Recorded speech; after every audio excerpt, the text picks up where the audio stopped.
요양원 낙상사고 3,688만 원 다 받는 법, 사례 공개합니다. 만약에 사람이 다쳤다고 생각해 보세요. 그 고통, 그 아픔, 이걸 돈으로 환산한다면 과연 얼마일까요? 참 어려운 질문이죠?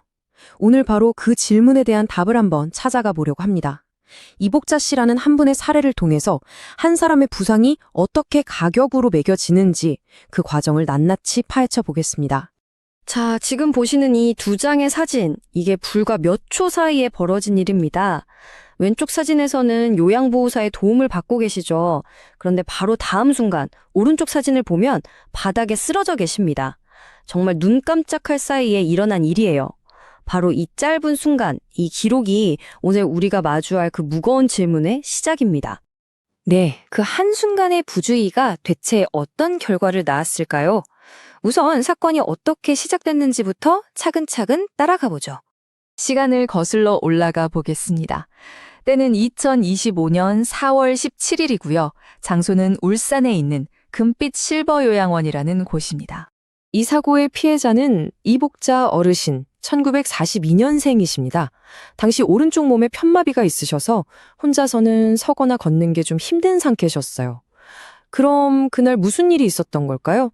공식 기록에 따르면 요양보호사가 침대에서 어르신을 부축하다가 정말 잠시 한눈을 판 그 사이에 그만 균형을 잃고 넘어지신 겁니다. 그러면서 머리를 바닥에 세게 부딪히게 된 거죠. 자, 이렇게 사고는 발생했습니다. 그럼 이제부터 이 사건이 어떻게 공식적으로 분석되고 평가되었는지 그 기록을 한번 따라가 보겠습니다. 오늘 이야기의 핵심이 바로 이 문서, 손해사정서입니다. 네, 좀 낯선 이름일 수도 있는데요. 이 한 권의 서류 안에 이복자 어르신의 사고부터 그 결과까지 모든 것이 아주 체계적으로 담겨 있습니다. 손해사정서, 이게 대체 뭐 하는 문서냐고요? 아주 간단히 말해서 사고를 조사하고 그래서 이게 누구 잘못이냐 이걸 따진 다음에 최종적으로 그래서 돈을 얼마 줘야 하느냐 이걸 계산하는 공식 문서입니다. 그러니까 한 사람의 그 고통스러운 경험을요, 차가운 법률과 숫자로 바꾸는 과정, 바로 그게 이 문서에 담겨 있는 거죠. 자, 그럼 이 사고가 어르신의 몸에 어떤 상처를 남겼는지 그 부상을 한번 자세히 들여다보겠습니다. 말 그대로 부상의 해부죠. 바로 이 장면입니다. CCTV가 포착한 결정적인 순간이죠. 이렇게 넘어지면서 머리를 부딪힌 단 한 번의 충격, 이게 모든 비극의 시작이었습니다. 병원에서의 진단명은 외상성 경막하 출혈이었습니다. 이름이 좀 어렵죠? 쉽게 말해 넘어질 때 그 충격으로 뇌 안에서 아주 심각한 출혈이 일어났다는 뜻입니다. 이걸 치료하려면 정말 큰 수술이 필요했는데요. 무려 2번에 걸쳐서 진행됐습니다. 먼저 사고 바로 이틀 뒤에는요, 뇌의 압력을 낮추기 위해서 머리뼈, 그러니까 두개골 일부를 떼어내는 수술을 했고요. 그리고 2달 뒤에 다시 그 떼어냈던 머리뼈를 복권하는 수술을 받으셔야 했습니다. 그리고 그 큰 수술은 이렇게 뚜렷한 흔적을 남겼습니다. 지금 보시는 이 사진처럼 두피를 길게 가로지르는 흉터, 어르신이 겪었을 고통이 얼마나였을지 짐작하게 하죠. 단순히 흉터만이 아니었습니다. 이 사고는 영구적인 변화를 남겼는데요. 수술 부위가 완전히 회복되지 못하고 보시는 것처럼 지름 15cm 정도의 넓이로 움푹 파이는 함몰이 남게 된 겁니다.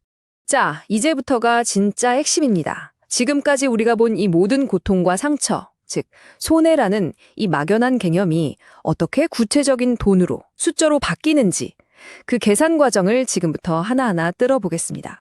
첫 번째 항목, 바로 직접 치료비입니다. 병원에서 실제로 쓴 돈이죠.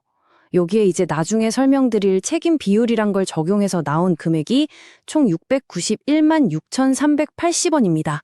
두 번째는 향후 치료비입니다. 말 그대로 앞으로 들어갈 돈을 미리 계산한 거예요.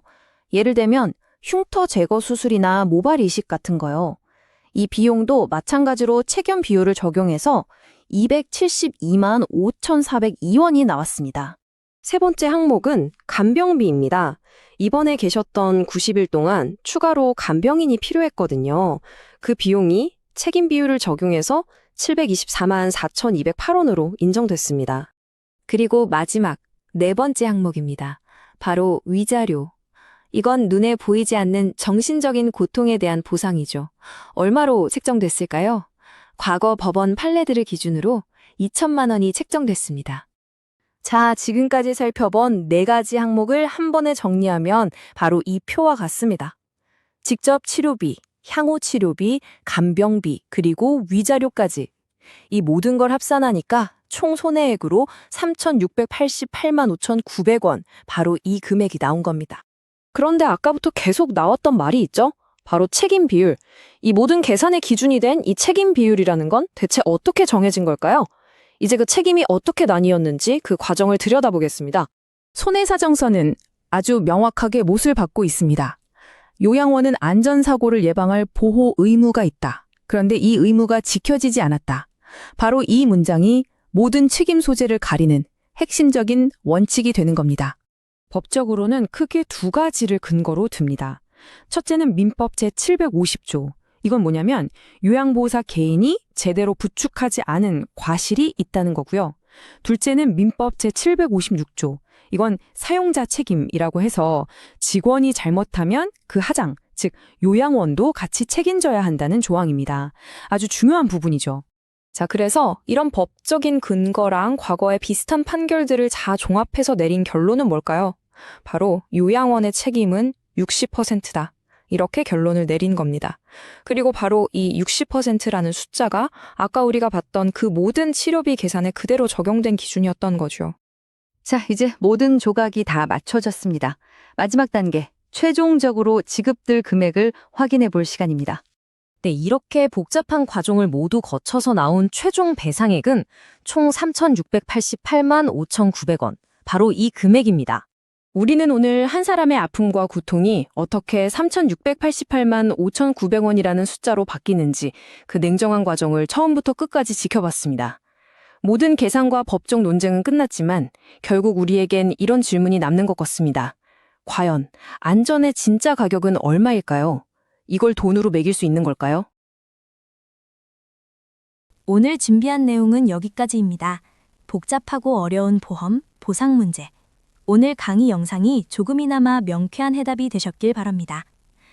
앞으로도 여러분이 정당한 권리를 찾고 몰라서 손해보는 일이 없도록 유익하고 정확한 정보들 계속해서 전해드릴 예정입니다. 오늘 영상이 도움되셨다면 구독과 좋아요, 그리고 알림 설정까지 꼭 부탁드립니다. 다음 시간에도 실생활에 꼭 필요한 알찬 강의로 찾아뵙겠습니다. 손해사정법인 더도움이었습니다. 감사합니다.